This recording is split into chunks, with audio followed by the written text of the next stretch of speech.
it. Tomas get pulled! Why has Rian retired? Abre's up to 7! Oh Jesus Christ! The world champion.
Main mic muted. So hello everyone, welcome into the stream. Hopefully you are all doing very well.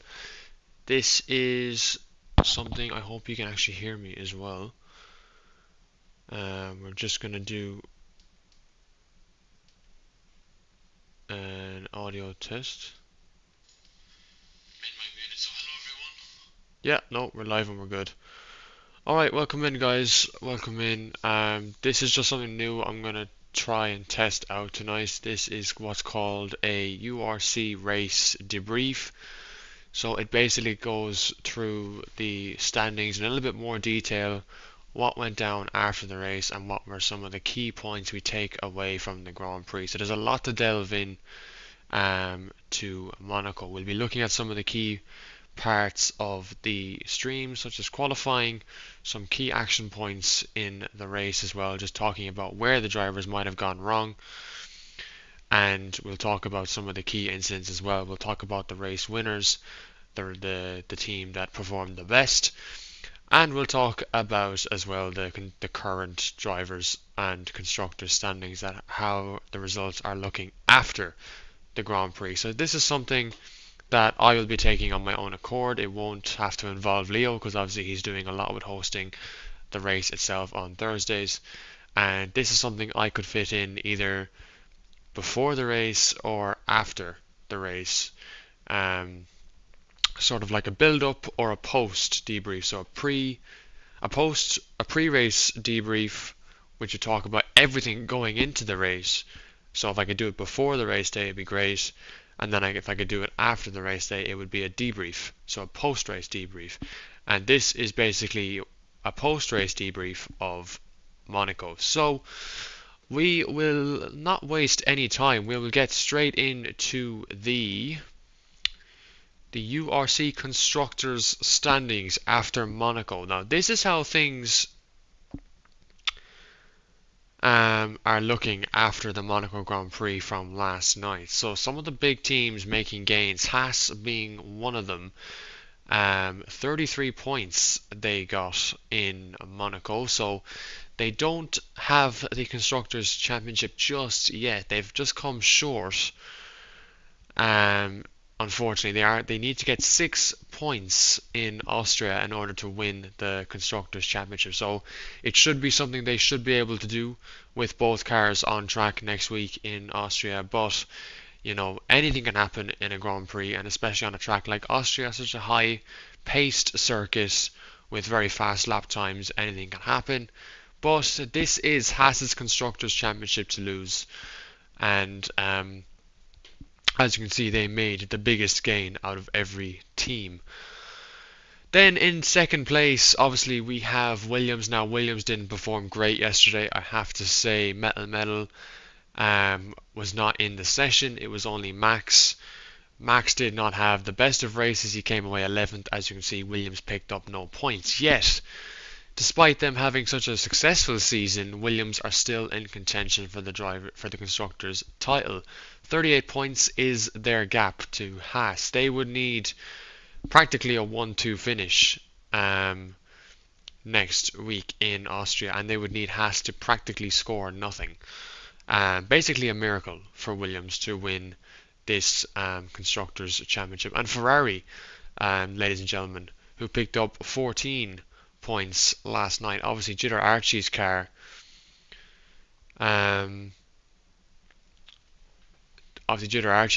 is still Jitter Archie's car crossed over the line to take 2 points, and actually I think Formula Aero or Gaffo, or it's either Gaffo or Leo there, has made a good point. The most points a team can score is 43 points, so Ferrari are actually out of contention by a point. So they'll just look to finish in third this season, if not try and finish second, which is still on the cards for them, behind Williams. Aston Martin also picked up points this race. They've been fairly consistent in recent Grand Prix weekends. Obviously they had a 3 no-point spell there in Imola, Japan and Canada, but since then they have picked up a very good amount of points. Alpine then have really been the team to, I guess, drop off. They were the team that were being chased at the start of the season, and they're now in 5th, obviously after losing Luca. That's been a massive impact to the team. So obviously they are 51 points behind. They're out of contention, but they were doing on such a high note until Canada, and then since Belgium they have had no points finishes. Four DNFs in 4 no points finishes there for Alpine in the last 4 Grand Prix. So that has been a pretty disappointing end to the season there for the French outfit.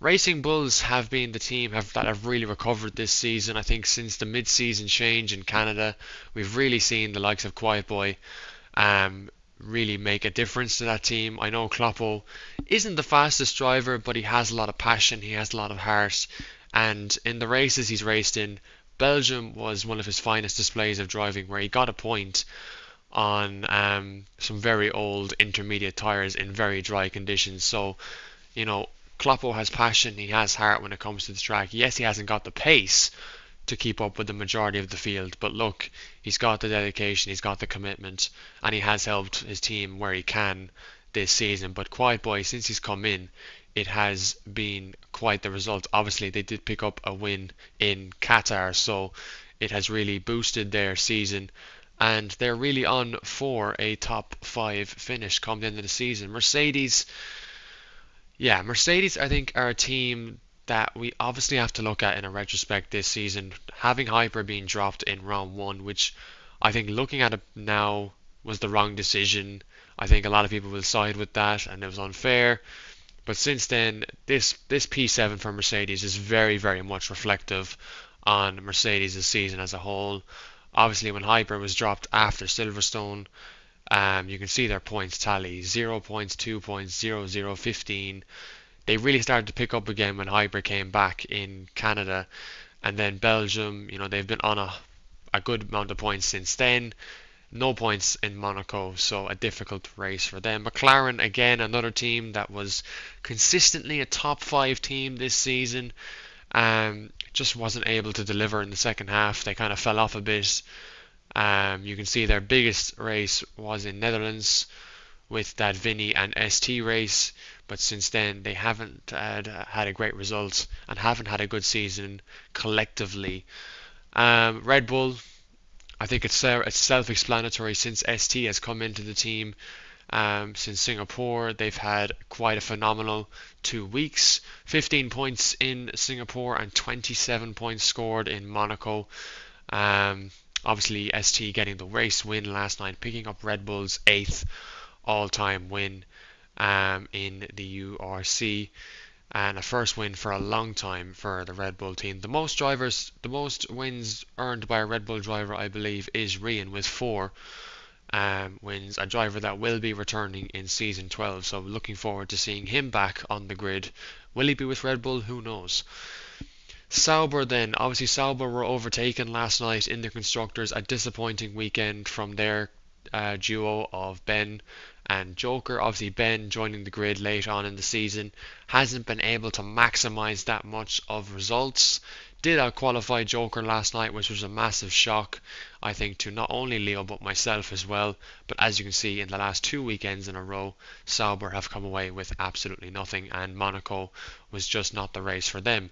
And 27 points allowed Red Bull to slip past Sauber to put a 10-point gap between P9 and P10. So folks, that is your Constructors up to date ahead of Austria next week. We'll now face to the driver standings, which is looking a bit more different, and there's a lot more to play for. But the teams that are only in contention now for the Constructors titles is Haas and Williams. Ferrari are out by a point, which is very, very, very, very harsh. But it's the joys of it. There is a massive battle though for third place, potentially fourth, between Aston, Alpine, Racing Bulls, Mercedes and McLaren. Might just be able to pick it up, but it's between 4 teams for fourth, or 5 teams I should say, 1, 2, 3, 4, 5 for fourth place in the Constructors. So that will be something that will be settled next week in Austria as well. Looking then at the driver standings, we have a few comments there from Leopold. Richie has saying W Haas. No wonder I'm not on the stream. I had no fucking idea what was happening. Richie is saying URC clipbook. So this, as I said, it's just a test, just testing this out to see what the drivers think, what the community thinks in URC. If this is something you'd like to see being done more often, just to give a bit more information on the race, give a bit of some thoughts outside of the racing night and what's going on as well in the league after the race and before the race. So it's just kind of one of those media things really, which I do have more of an interest in doing as well. So we'll look at the Drivers' Championship, a little bit more extensive to the Constructors. This is how our Drivers' Championship has looked. For those who are seeing the standings like this for the first time on the URC YouTube channel, you are very welcome. This is how our standings look in broadcast perspective. It essentially calculates every detail, every finishing position that the driver has finished on in the given season. So you can see every driver's result, and you can see that this standings actually goes beyond P20. I think the URC has, as a matter of more than 30 drivers on this standing alone. It's just calculating 20. And look, you can see myself, I did so well in Qatar that I might finish the season in a standings position. Who knew a commentator could do that?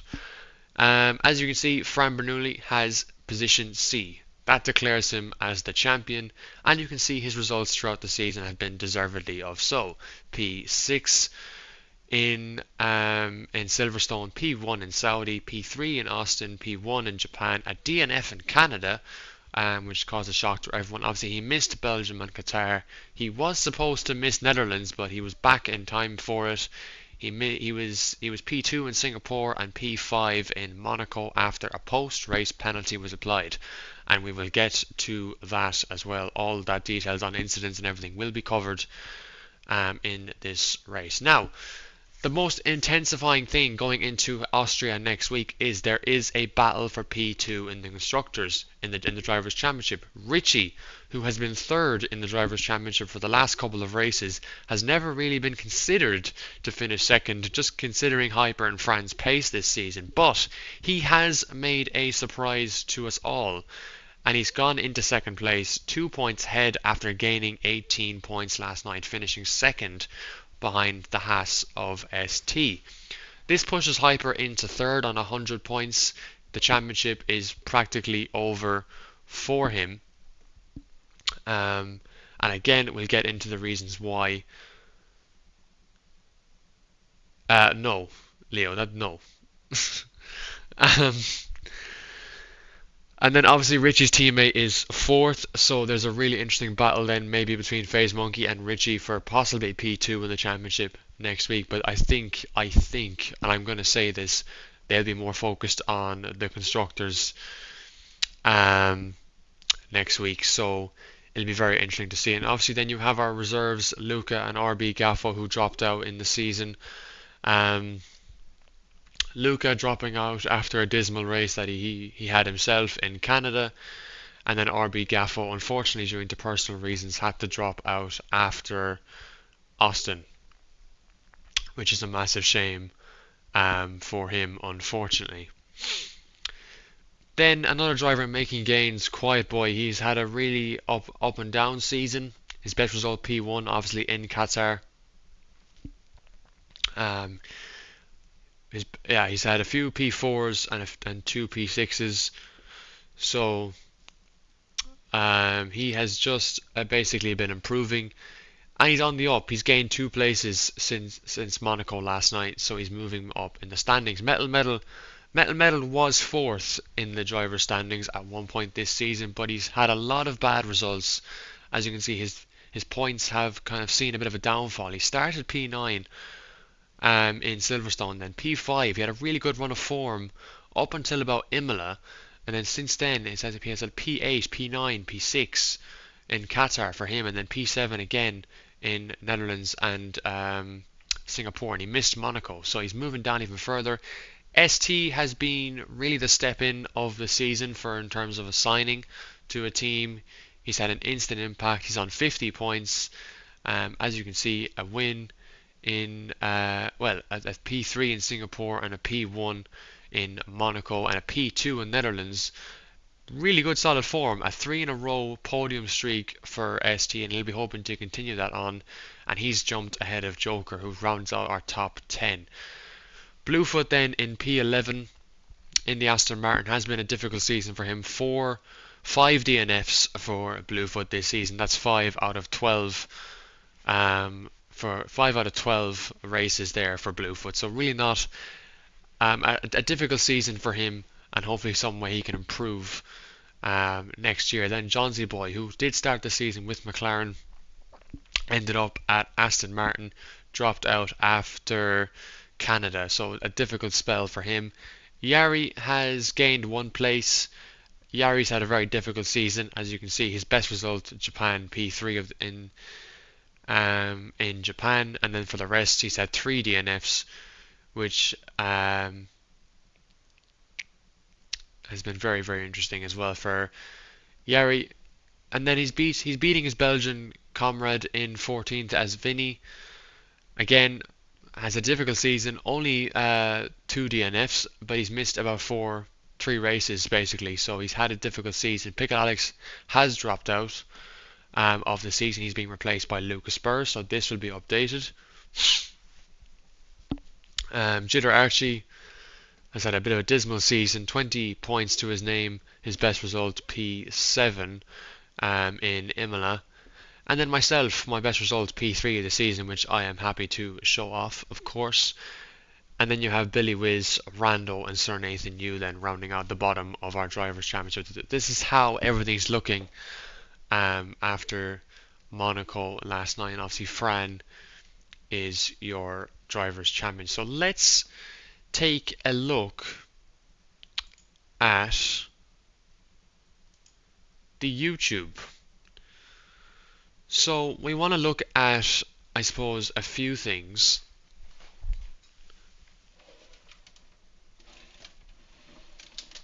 I'm just gonna try and get my second monitor in position here.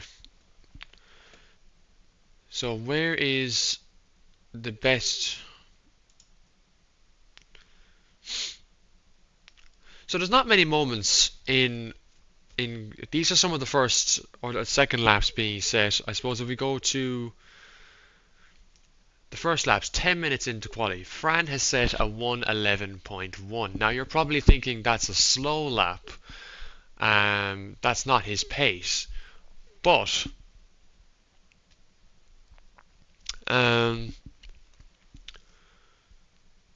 so apparently Fran was blocked on his first lap, and that's why his lap time was so slow. But look at the grid here, 10 minutes to go in the session. You have Richie on pole. It's a pretty close session up until about Bluefoot down here. And then you have the cutoff, Lucas Spurs, Ben, Vinny, Hyper with an outlap, obviously a slower lap, MH, and Archie with a quali ban. Then naturally, obviously, as the track gets quicker, the lap times start to improve. We're looking at a 1:09.8 for provisional pole, and I think that is pole position. And then you can see there the grid starts to change. Hyper, at this moment in time, he's doing exactly what he needs to do. He's getting on pole position. It's looking good. He needs to be ahead of his title contender because that way he can control the race. And he's done it. He's done just that. So, no other improvements then. And there is your qualifying grid. As you can see, we had Hyper, Fran, ST, Richie, Tyler. Tyler had a really good qualifying. You can see his lap there at 1:10. 0.3, a really solid performance there by XT Tyler. His race fell away, unfortunately. And Bluefoot as well, performing really well with a 1:10.4. Not able to get ahead of the Mercedes there, but a P6 for him is very good around this difficult track. We then go past the cutscene, and I think the first thing we want to look at is the race start. Now, I was the co-commentator, so I was getting the POVs that Leo wasn't able to capture. So at this point, I'm on board here with Fran, watching his start. So let's just cut back to the track. We have obviously the formation lap, which you can see here.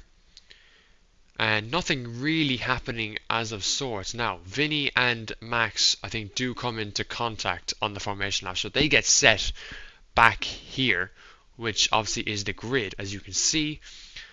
And we don't understand, we don't really know what happened between those two. But look how close Fran is getting. He almost gets a bit alongside the Mercedes driver. So the early mentality games is kicking in maybe for Fran, that he's going to try and put Hyper under pressure, force him into a mistake. And obviously Hyper on the medium tires and Fran on the mediums as well. So both title protagonists going for the softer compound at the start of this race comparison to the hards. Then Leo enters the pause screen to try and get someone back in, I believe, and he's just checking all the position changes, the tires, and there you have it. So you can see the strategies are very mixed up. Tyler's gone for the softs, Lucas Spurs has gone for the softs, FaZe Monkey and Max being the only drivers to opt for the hard tires to start this race. So it's really a mix of tires as we start this Monaco Grand Prix. And then, so we go to lights out here, or we're expected to, and looking at Hyper's launch, it's a really good launch. But I want you to pay attention to Fran here. He gets a slower launch off the grid, right? And I'm going to try and pause in fragments. Look, there's Fran. So look where Hyper is here. Hyper's got a really good launch off the line. Fran, not so much, because he's going to be now under pressure from ST going down into Saint Devote, and he is. So Hyper gets a good away really well here. There's a really good gap, and look at the Red Bull of ST here. ST, the camera kind of cuts off, and Fran is ahead, but look at that there. Two cars close enough here to the fact that there could have been a move, and you can also see Quiet Boy going on a move here for XD Tyler. I believe they do make contact, and the cars get away very nicely. Now, looking at Richie again, Richie right just here. I'm not getting the time frames right at all. Okay, ever so slowly. Let's go back to the start again, and we will slow it down.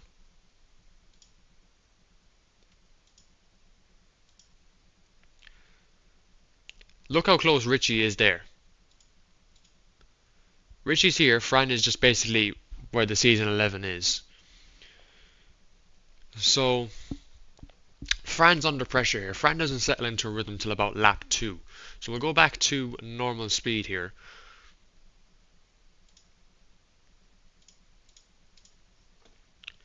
And we'll just let this play on a little bit. There's not much that happens really in terms of the rest of the race. Lucas Spurs and MH battling each other as per normal.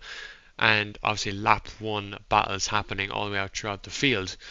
Big move there from the McLaren. And a bit of banging in terms of back into the cars, but that is just typical lap 1 carnage there. Moving on to lap 2, Fran starts to get into a rhythm now.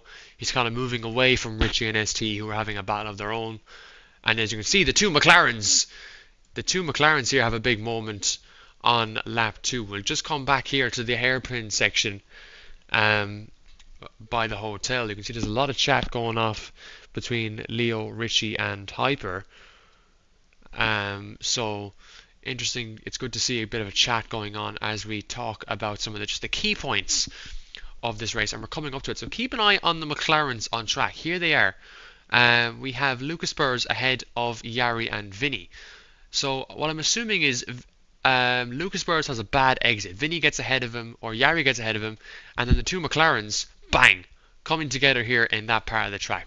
Something you don't want to see in a race like this. And XT Tyler gets a 3-second time penalty on his fresh set of hards. So the whole reason why XT Tyler comes into the pits at the end of lap 1 is because of a Mercedes strategy. He's going for a set of 2 hards in this race to try and maximize the race strategy for his teammate. He tries to help, but it doesn't pay off, and you'll see this later on. You would have seen that later on in the stream. Looking at a mistake there from Yari, who's around. He had many of them this season. There's not much to really talk about, not much that you wouldn't really need to pay attention to. I think some of the main talking points happened later on in the race. And I guess one of the incidents, there was only really one big one, and we will get to that. But moving on, as you can see, there's not much going on here between Fran and Hyper. Fran is just more than comfortable, I think, to really sit behind and let this race play out. Obviously, Hyper, Yari picking up 3 seconds there, as well as Ben as well. So a couple of drivers already tackling the track limits. But moving on to lap 11 then, more track limits that come around, and Bluefoot into the pits for the Aston Martin. So we're just trying to get some of the key moments here from this race. As you can see, not much overtakes happen on this track. It is one of those narrow ones. Leo, get off the URC account. I can see it's you.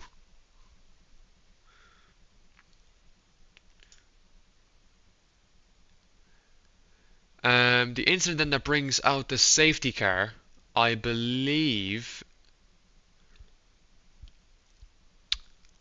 I'm trying to think who brought this out, comes out in the next lap, I think we'll just keep an eye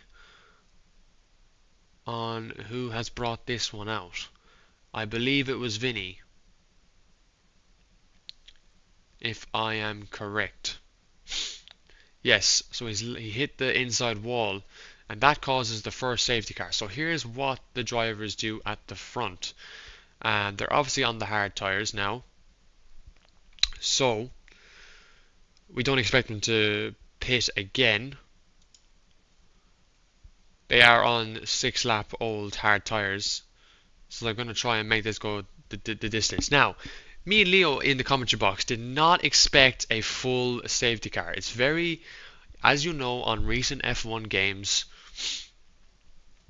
the safety car has not made an appearance that much at Monaco because of it's bugged. It's only been a VSC, or it's been something of just constant yellow flags. Mostly a VSC. Safety cars rarely happen. But as you can see, the leaders do pit.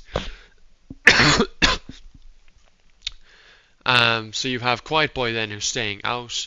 Quiet Boy at this stage in the race is acting as an obstacle. So he's going to have Fran behind him, Hyper as well, and Bluefoot stays out. Now Bluefoot is the key chess piece. Let's call it a chess piece in this safety car pack. We got Fran out in front, and Blue gets a drive through safety car, because look at this. Now I was on board with this.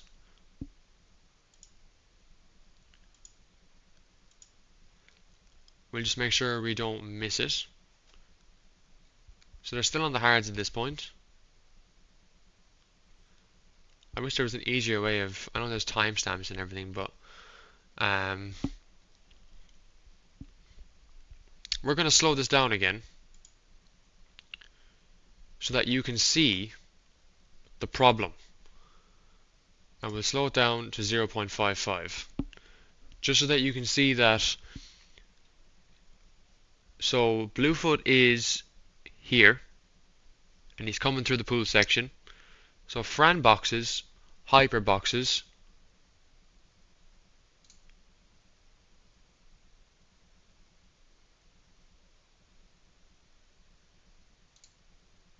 oh, okay, thank you.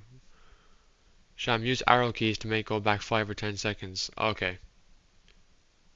So look at that. He goes into the wheel. He goes into the race director here, Leo does. And you can see we have Quiet Boy coming out. And then Bluefoot coming out. So Bluefoot's the obstacle car, separating the two. And we don't capture, but there Bluefoot slows down. He lets Fran ahead of him, and look who's side by side with him. Hyper is. So Hyper sees that the Aston Martin is slow, and Bluefoot picks up pace again to try and cut off Hyper, and he gets back ahead of him.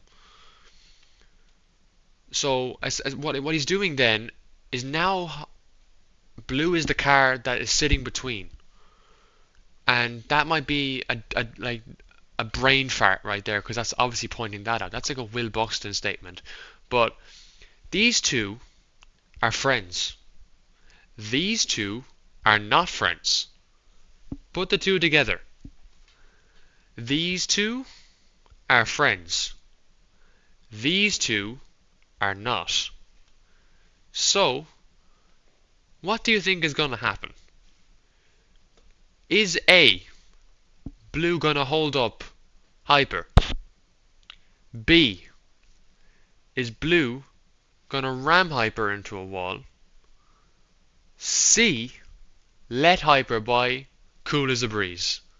Get your answers in now, because we will see it on the safety car restart what exactly happens. And it's another key point of this race that you just have to be aware of.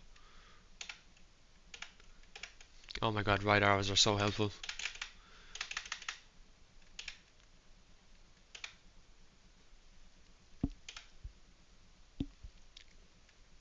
So Hyper says B. Now the safety car came in, I think, lap 21. End of lap 21, because a lot of the field still had to catch up. So let's go to the end of the safety car restart. And we'll actually use the pause button here as well. So you can see there's a gap there. If we come around, the speed is on hopefully just 1, I think. Yeah, it's on normal. So you can see now the field is coming together. Quiet Boy is controlling the pace. He's got Fran behind him. And Bluefoot is well in P3. So Quiet Boy is going to go, I think, here. Wait for it. I'll pause it. I want you to look at this gap right here. Even more. We don't see it. Boom. Right there. Another gap. There's 2 points of interest in this safety car restart. Now, as I said, the answers were A, help Fran, obstructing or block Hyper, or hold him up the friendlier way, push Hyper into a wall, or C, let him go by as a breeze. The answer was A, to hold up Hyper, as per gap here.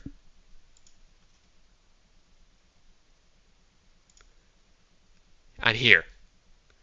At this point in time, Blue is nowhere to be seen. He only comes into the frame at 1 hour, 9 minutes and 12 seconds.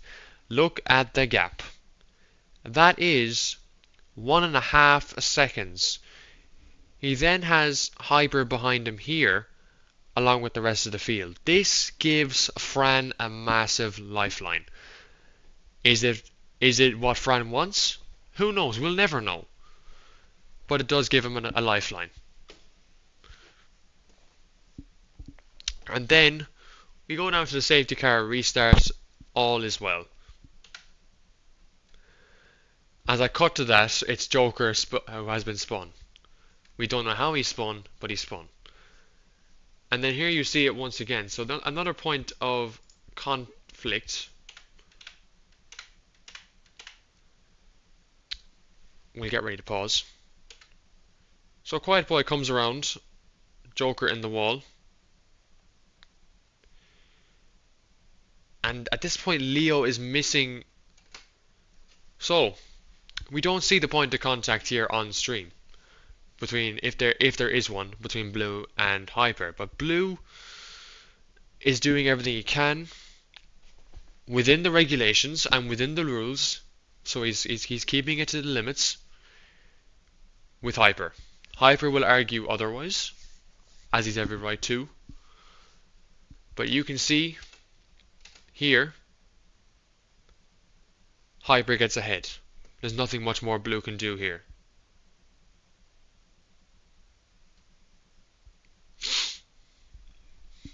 So now Hyper is into that clean air to try and chase down Fran. But he's got a 1.7 second gap. Haxon says, shitty Shamrock, shitty Haxon. And that battle also brings FaZe Monkey, ST and Richie into the picture. Obviously these two, FaZe Monkey and Richie, going for the Constructors title. ST is in that kind of dark horse position for the race win. We move further on then in this race as Joker retires in the pits. Again, not much happens other than the fact Jitter Archie and Yari are battling hard for position. Archie gets 3 seconds.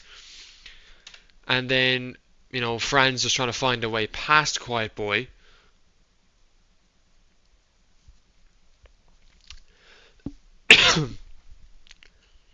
And you can just see how close it is there. Even Hyper's looking to get by again. So he's seeing the opportunities.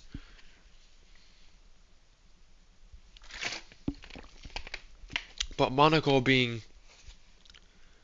the narrow track that it is, it's very hard to get by. But you can see how Hyper's always willing to push the limits of his car. He smacks off the wall there. Look at this. Here's the point of contact. 1. That's point 1. 2. 2 points of contact right in the wall right there. So Hyper's getting a bit frustrated here. He's made a mistake. That's the first mistake self-done in this race. But he's still managing to keep up with Fran here, as his pace is just very good. They're both using the same setup as well, by the way, so take that into account as well.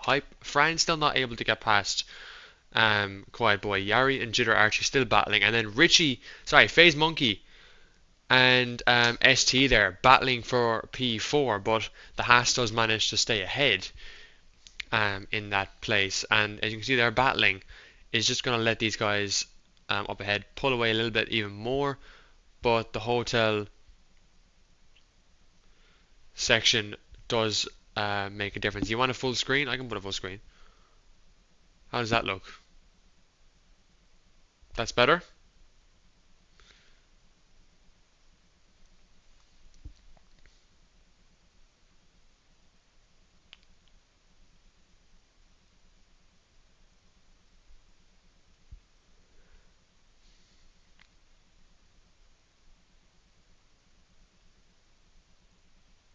So right, what you are about to witness is one of the biggest incidents of the Monaco Grand Prix.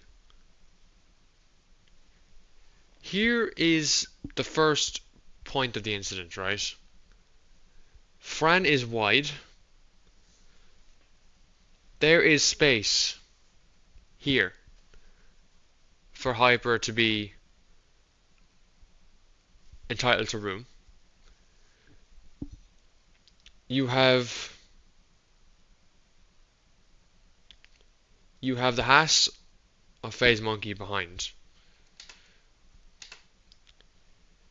So, in the rules,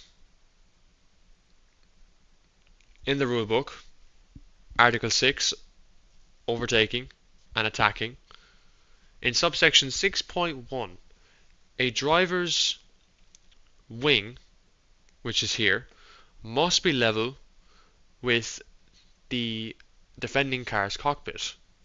There's the cockpit, there's the wing. Room shall be entitled. And room is given.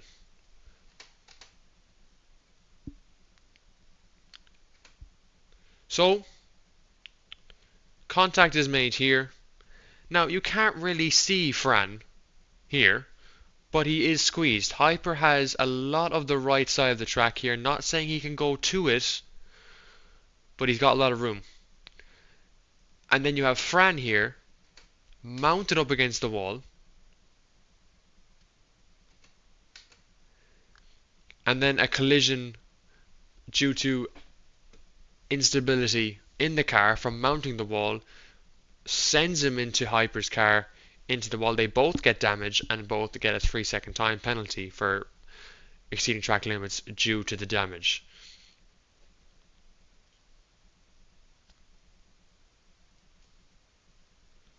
So, there's the incident that has been the talking points of the entire weekend. So at this rate, Hyper's in a state of frustration, state of anger, clearly. He's under threat now and under pressure from ST and the Red Bull, who's got clearly now a bit more pace. He's got a good front wing, way much in a better condition than the Mercedes he's looking to get by. Fran has lost places obviously as well. He's down in P4 behind the Red Bull, and he's got end plate damage as well. What happens then following on? So Hyper has track position at this point of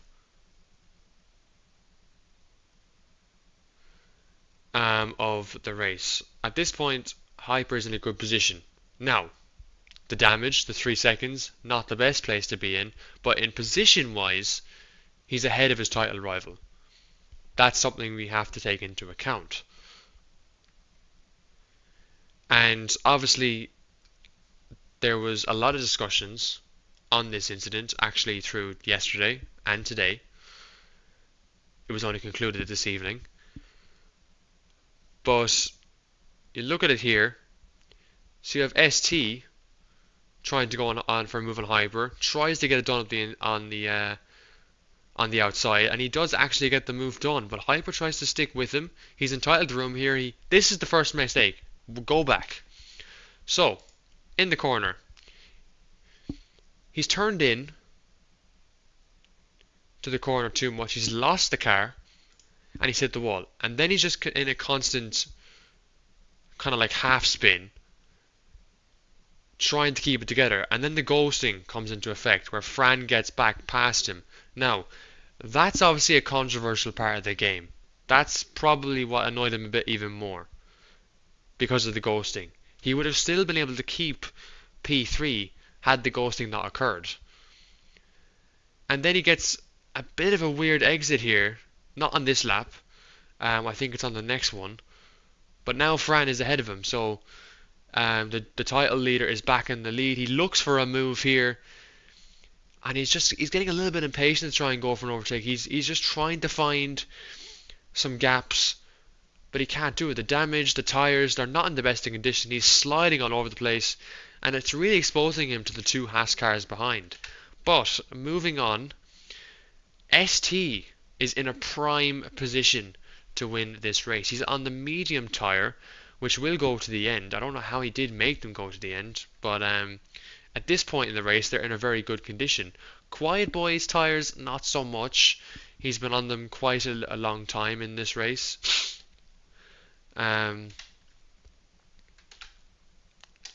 So he doesn't get the move done here. And Hyper then exits this corner, and again gets away okay. So I don't think it's this lap. But as you can see, Hyper does a big corner cut there. Now that would have been, I'd say, a warning in its own, but that just shows a bit of desperation to try and keep up with Fran at all costs and not let him get away, because the damage is really, really hindering him. So that is just something, again, to take note of in this race. And then looking at it in a bit more detail, we're on to now lap 29. Following Hyper once again, he's lost a bit of more time to Fran up ahead. Probably not going to look like he can get by here. Again, Fran trying to manage that wing damage as much as he can. ST still sitting behind. Hyper gets another 3 seconds, and he spins. And that is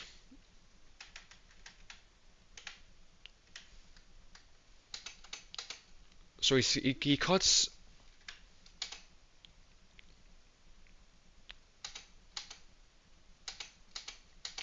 just here. So he's just cut the corner here to get that penalty. And his exit of the corner is good, but remember, he's been slipping on his rears a lot in these last few stints of the race. And he just gets a big moment there in his car.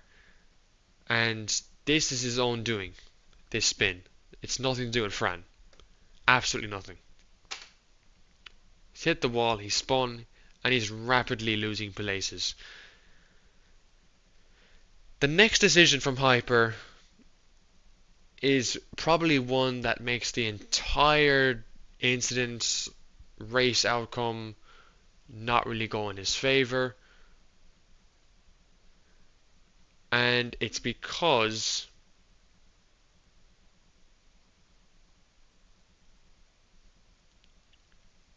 he retires in the pits. So he retires in the pits, which is essentially giving up the championship fight. It's almost like it's a soft way of saying, I quit. Now, I don't know how to say this in like the straightest way possible, but had he stayed in the race, the investigation would probably still be ongoing into the incident because he would have finished the race and it could have been a different story. But we don't really want to talk about ifs or maybes on this incident anymore. We just want to highlight that it was one of the highlights of the race and one of the more controversial points of the race.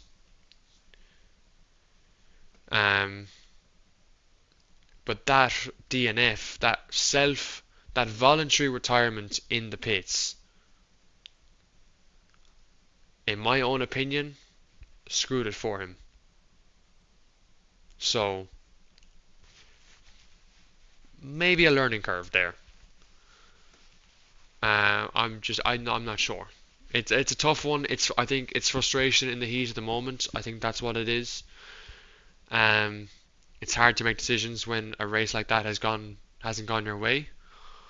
So from his perspective, I understand it as well as I understand Fran's perspective. And you have to be trying to be on a neutral ground in these sort of things. Anyway, so Hyper retires. This declares Fran the champion. And we've entered the final 9 laps of this race. Now, Fran can still win the race if he pulls away a 3-second gap. With the damage, he's not going to do that. The best possible chance he has is to try and overtake ST and pull the gap. But look how hard he makes it. We'll just see some examples. We'll go a bit further on because there's not really much going to change here in this race. I know Quiet Boy is going to gain places as well as Phase Monkey. So we'll come on to lap 35 and you can see how things have really changed. So Richie now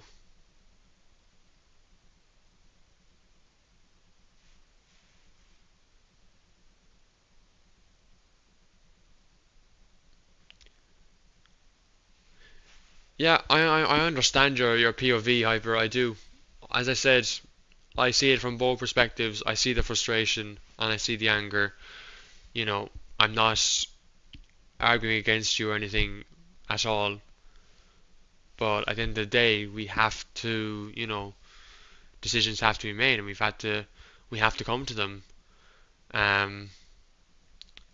But that's just how it plays out. Unfortunately, at the end of the day, in a championship, one driver is going to come away happy, one driver is going to come away feeling distraught.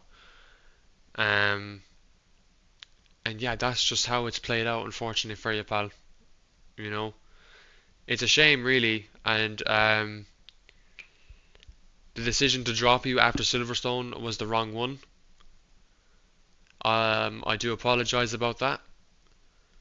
I think if you had the races after Silverstone, it would have been a different championship. It would have been a closer championship, I think. It could have been different. So, that's an apology on my end.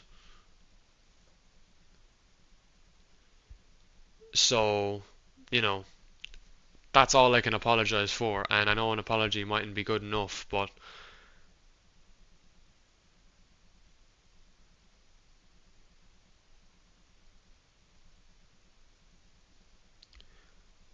you can try and take an advantage of it, Hyper, but at the end of the day, it's always going to be a different scenario.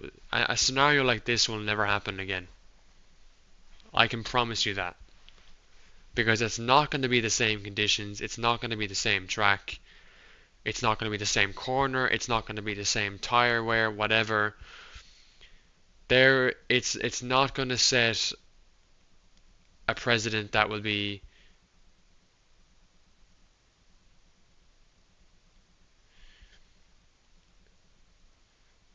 You say that now, Hyper, but trust me, it all comes down to the incident alone and the conditions. So you can say that now if you want, but I good luck trying to take advantage of it. I wish you the best of luck with that. Genuinely, I do. Anyway, Yeah, so obviously at this point in time, Richie has a chance as well overtake Fran, but as he said it there in the chat, um, he was just trying to see take this to P2. Fran had a really good chance actually to get into the lead over ST here, but he just did a bit too much. And as you can see now, Richie was trying to capitalize on the ghosted car of Fran, but just couldn't get it done. Quiet Boy was looking at the chance here as well, and FaZe Monkey was, with all this battling, was coming into the mix for that potential podium spot. And then we start the final lap of the race.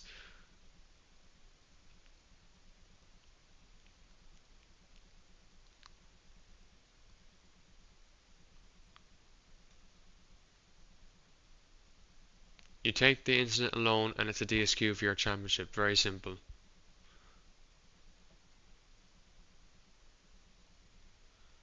Yeah, I don't think it's that simple, Hyper, unfortunately.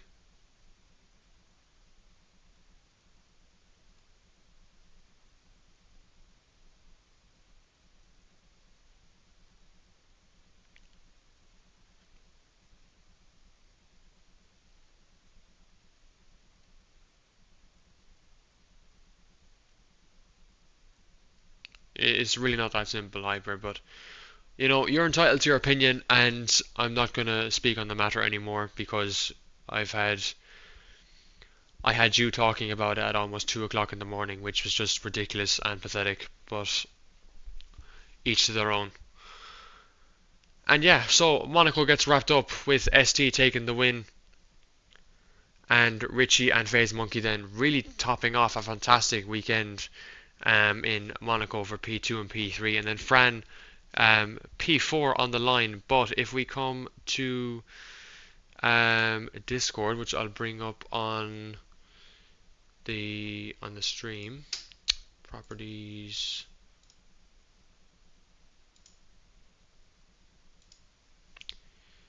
So if I open up Discord here, welcome to the URC Discord channel. In the review outcome, you can see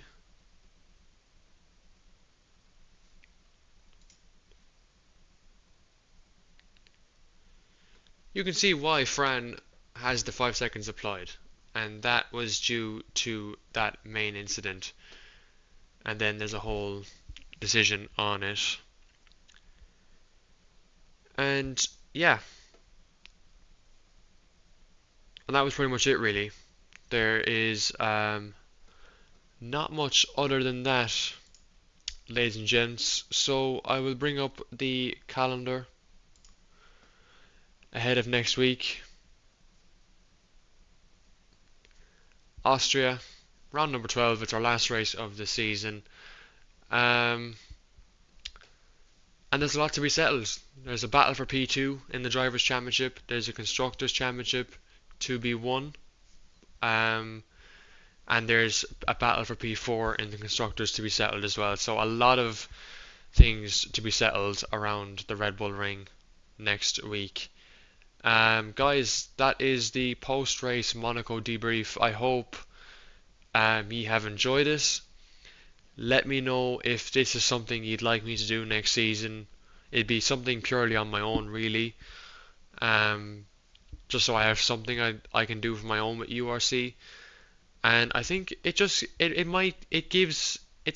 almost like a highlight reel, but looking at the key points of the weekend rather than the entirety. And you know, the key contacts to highlight the incidents, talking about the standings in depth, and just kind of, you know, getting to talk with the drivers when they come into the chat as well. So I hope this is something you've enjoyed. Again, it was just something to test out tonight, see what the feedback was from it. And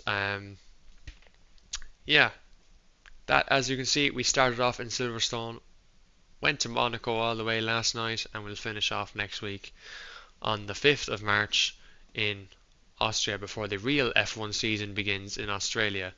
So that should be exciting. But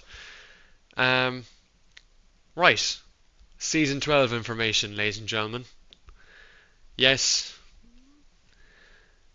I haven't got any of the show in terms of calendar graphics, team lineups, still being decided.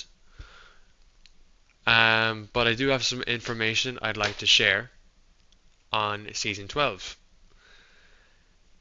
So, Season 12, wow, big one for URC. Season 12 will be the season URC hits 100 races, by the way, all time. Monaco last night was our 96th race since the league started.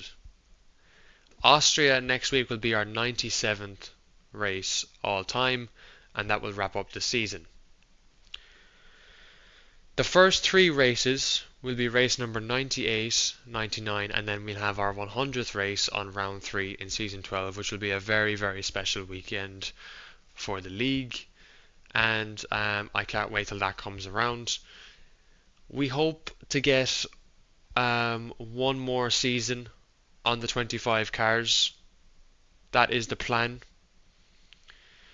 I know the DLC is expected to drop around late March, late April, around that time. So season 12 will be 8 races long, and we'll have 2 sprint races. 2 sprint races in season 12. Where the sprint races will be. So the sprint races will be round 3 on the 100th Grand Prix, and the final sprint race will be round 7, the second last race of the season. Sprint races and their format for next season to encourage interesting racing and encourage drivers at the back to enjoy their racing here in the United Racing Championship. We are introducing sprint races as a 2021 style. Now what this means is on a sprint weekend, the URC will not have a qualifying session. The sprint race will be the qualifying race. So where you finish in the sprint will be where you start in the main race. I'm not done yet. Another exciting element to this is that the sprint race, the grid for the sprint qualifying race, is reverse championship order. So if you are last in the Drivers' Championship after round 2, going into the sprint weekend, you will start on pole for the sprint qualifying race. If you finish pole in the sprint qualifying race, you will start P1 for the main race. The sprint races obviously carry their points. 8 points for P1, P7 for P2, P6 for P3, P5, sorry, no, Jesus Christ, 8 points for P1, 7 for P2, you get the gist. It's down to P8 on the points.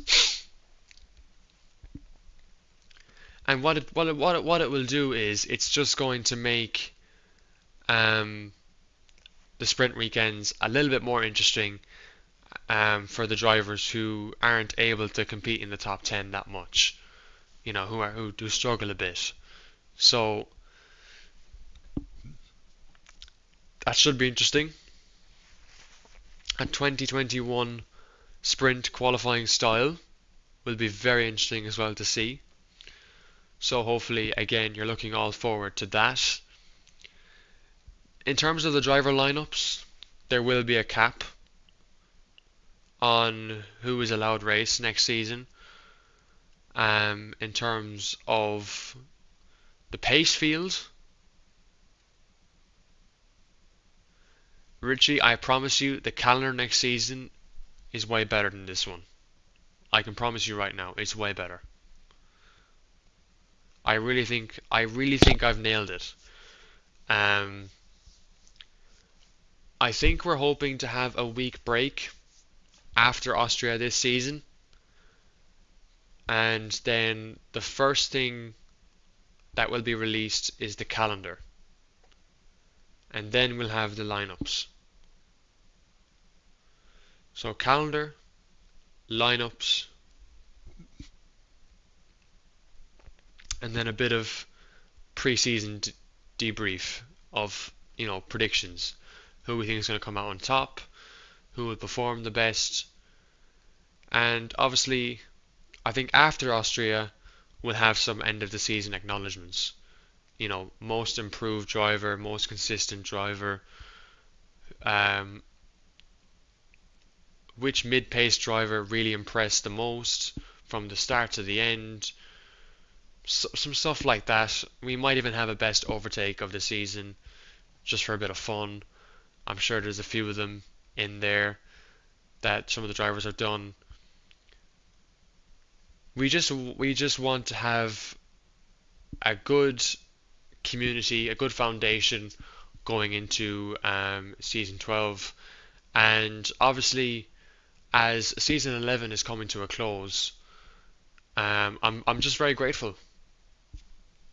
I'm very grateful that URC has come back.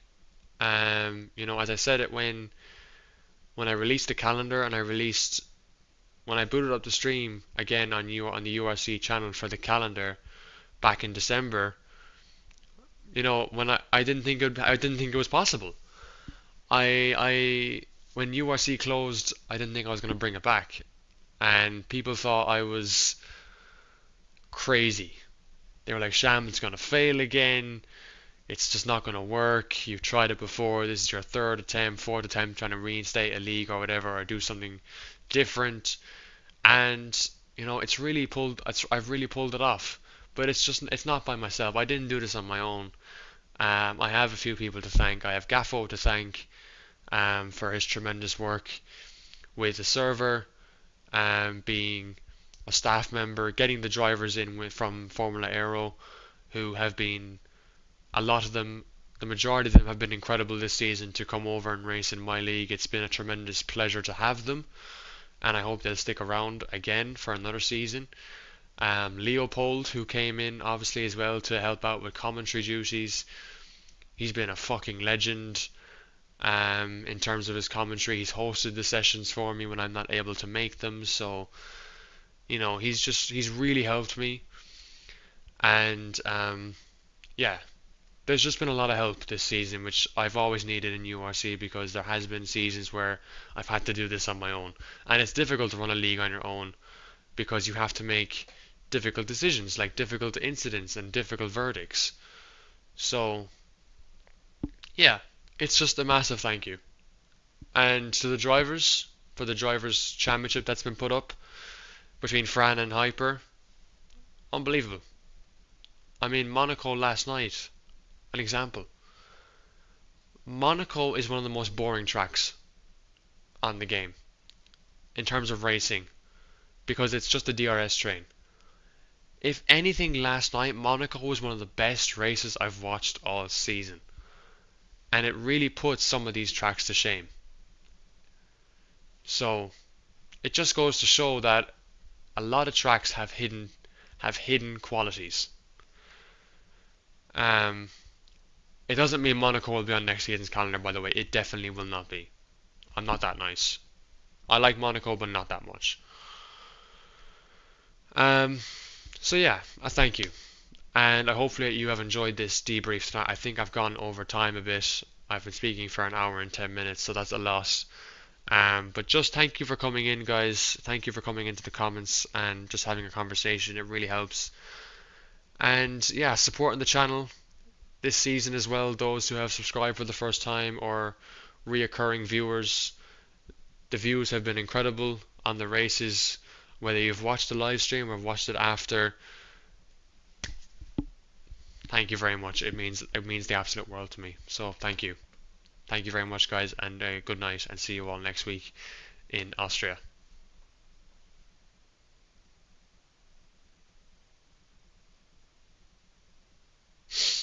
Where's my webcam?